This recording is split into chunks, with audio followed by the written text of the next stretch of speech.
Welcome to another instalment of the Tennent's Women's Premiership and National Highlights, where we will be bringing you all the action from last weekend's matches.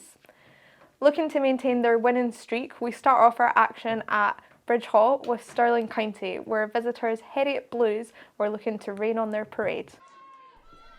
The first try of the game was scored by Stirling County's Rachel Cox, who found a gap in Heriot's defence to go over the whitewash.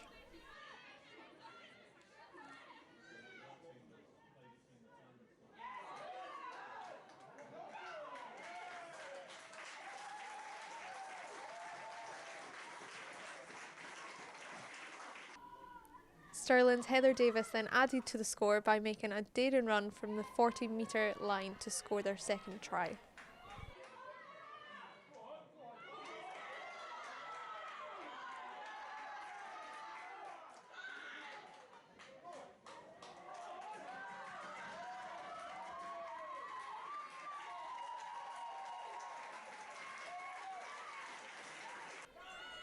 Flying up the outside line, Skye Phimister scored Stirling's third try of the game under the posts.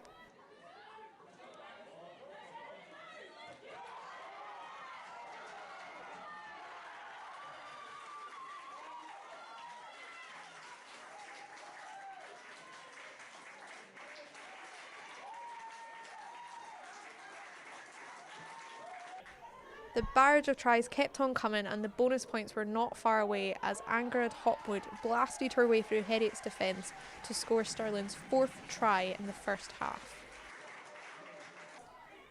2 minutes later saw Rachel Cox securing her brace.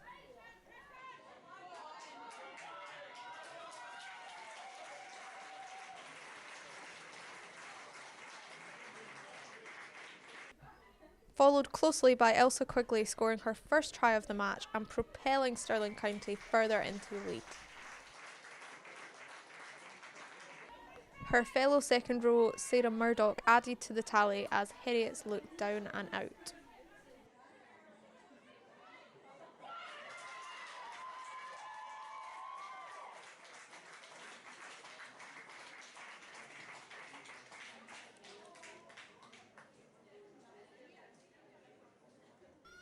Concluding the first half saw Stirling's Niamh Henderson scoring a try to put Stirling 48-0 up at half-time.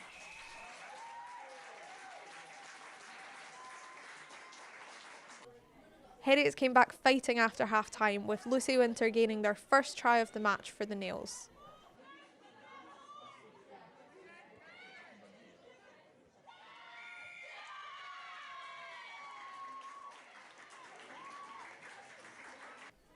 Millie Capaldi then got the visitors their second try of the match as she powered through Stirling's resistance.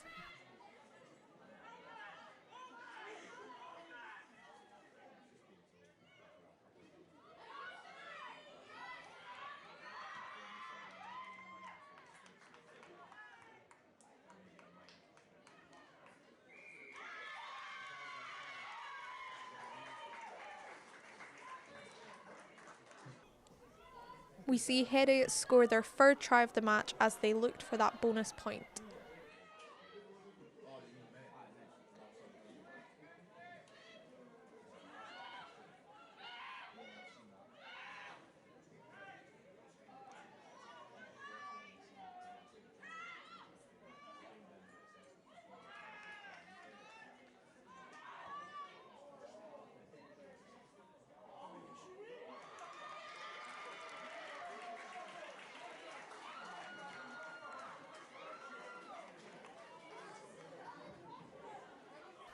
However, they could not muster the energy as Stirling County's Rachel Shanklin capped off an impressive victory with the last try of the game.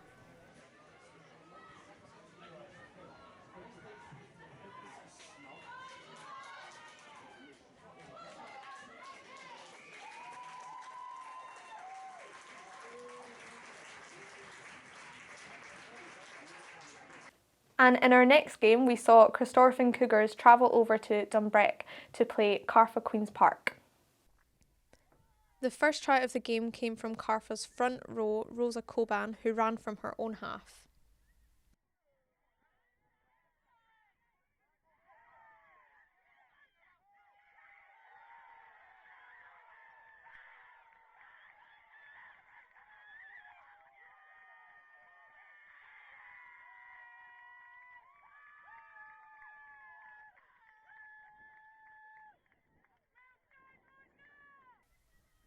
Cougars hit back as Kiyomi Honjigawa scored and converted her own try to give them a 7-5 lead.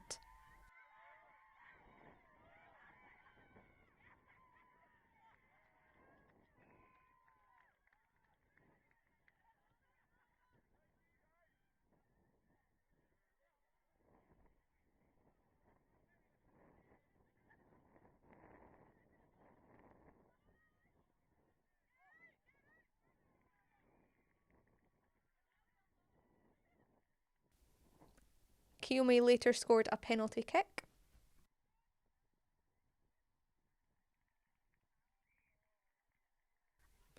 Corstorphine's Lorna Young denies Cartha their losing bonus point after a strong interception, which would be the last point of the game, straight under the post.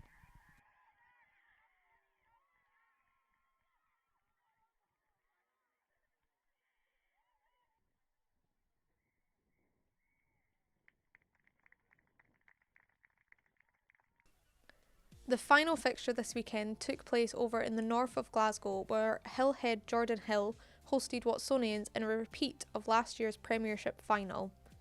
In a close game, the hosts came away with a victory of 20-15. However, Watsonians did not come away empty-handed as they managed to snag a bonus point. Looking at the table after last weekend, Stirling County remained top of the table, winning 4 for 4 of their matches. Watsonians and Corstorphine are level on 13 points, with Watsonians slightly ahead with points difference. Hillhead have moved up into the final playoff spot thanks to their win at the weekend, but remain level with Harriet and Cartha. Looking ahead to this weekend, we see our table leaders Stirling County host Corstorphine at Bridge Hall. Over in the west, Cartha welcome Hills to Dumbreck, and Heriot's travel to Geary. All 3 games kick off at 2 p.m. Over in the Tennent's Women National 1 last weekend, Ayr hosted Stewartry, where they were able to maintain their winning streak with a bonus point victory of 38-12. In the capital, we saw Broughton bounce back from last week's loss against Ayr to claim their first victory of the season against Howe of Fife with a final score of 45-27. Stewartry remain top of the table with maximum points, with Broughton moving up from the bottom of the table ahead of West of Scotland, albeit they have a game in hand as their game against Biggar was postponed. Next week we see West of Scotland host Ayr, while Broughton visit league leaders Stewartry. Finally, Howe of Fife will look to get back to winning at home to Biggar.